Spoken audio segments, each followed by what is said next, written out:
Hello, I'm here with Abbas, Chief Security Advisor. And Abbas is in Australia, so he's going to be sharing with us about the new kind of skills that CISO need to acquire. Abbas, tell us about you and tell us about more. What is kind of the extra skills they are looking for in order to grow in the career side? Thanks for having me, Rafael. So, as you said, my name is Abbas Kudrati. I am a Chief Cybersecurity Advisor for Microsoft Asia, based in Melbourne, Australia. So, enjoying my lockdown of COVID-19 here. So, this skill set of CISO has been in discussion multiple times, and we have any security professionals who are either in a mid-career, something which the aim is to become a CISO, because that's considered to be one of the prime or the top level in cybersecurity what you can achieve. Because it's a leadership role, right? CISO is somebody who has been looked upon as a strategist and as an advisor, apart from being a technology oriented. So within Asia, in Australia, India, we are seeing a lot more and more organizations are now hiring CISO who can take charge of the company and take a leading role in a digital transformation and take them to the next level, right? Because you have been operating in an on-premise environment for a long time, but now you have to move towards the digital transformation in terms of taking your resources to the cloud. So and working along with the business so they can improve upon them.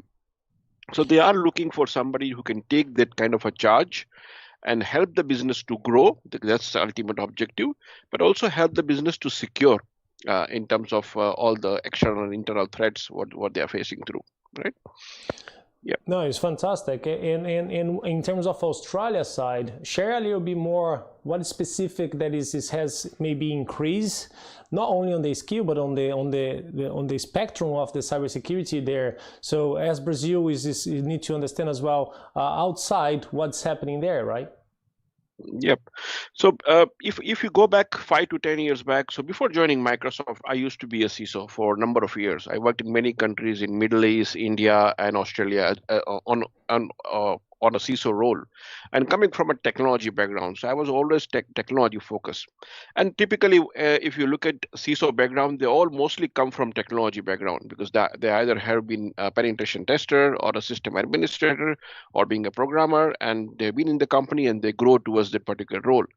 So what we have seen that organizations are now looking for somebody who can take charge, not only focus on the technology side, which they used to be, and there's still a set of CISO, they still focus highly on being a guardian or being a technology for protecting the company.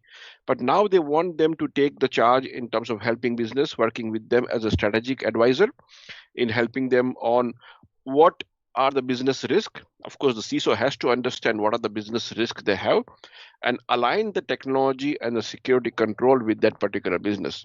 And especially now that the reliance on a third-party vendor has increased, organizations are no longer working alone, having everything of their own, all controls, all data center within their own premises. No, they are working with third-party vendors, and in a typical case, we have seen at least 50, 60 vendors who are working with them in a typical organization who size of a 10,000 employee, right? No, So a third-party risk also really getting important. It's fantastic, and I took a picture that is associated is listed there from Deloitte that I quite love it. So it's kind of it's a shift of a direction from the being, as you mentioned, the technology guy, the technical guy, to more kind of a advisor in strategies as well, in order to make sure the transformation can happen, because we cannot kind of go into only control method that business will kind of have frictions. But yeah, I think it's fantastic a picture there. In terms of your perspective, I was. What is changing, and if I want to become more advisor or strategic, what are kind of the first steps for me to start in that path? Yep. So if you looked at the blog which I was sharing, I have been highlighting strongly advocating that you have to understand the risk management framework, right? CISOs are technical; they have been focusing on technology a lot, but cybersecurity is all about business risk now. It's no longer a technology risk. You cannot say that only IT, CIO, and a CISO are responsible for it from technology side of it, and they take care of the security of the organization. No, security is everyone's business, as we keep on saying, right? Security is everyone's responsibility. Now, if we have to live upon that particular statement, then we have to understand what are the business risk today. If you are a banking company, then what are my various risk towards my banking? Could be a compliance side of it, because if my data has been breached, then I will be heavy fine from the card card company as such, or I have a risk of losing the PII information of my customer financial detail.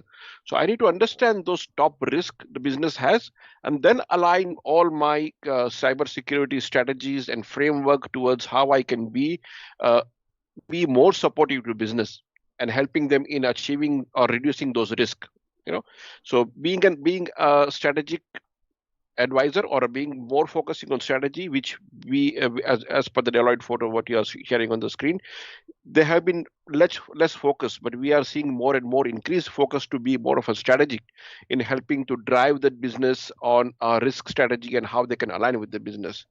And from advisory point of view, they have to work along with the business unit to be a trusted advisor in terms of if there are certain programs which business is driving, how you can help them as an advisor. And we have seen in the region a new role has come up called BISO, Business Information Security Officer, which is part of a CISO team. So CISO is still there, or CSO is still there, but there is a BISO who works as an advisor with the particular business unit.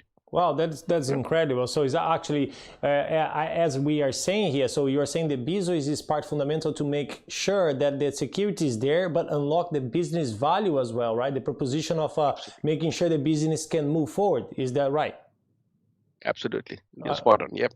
Okay, fantastic. No, thank you very much, Abbas. I think that's very short time of that we have today on our channel. I really appreciate your help on kind of making sure that we can share knowledge around the globe in cybersecurity. And it's a such privilege for me to meet you and also discussing cybersecurity with you.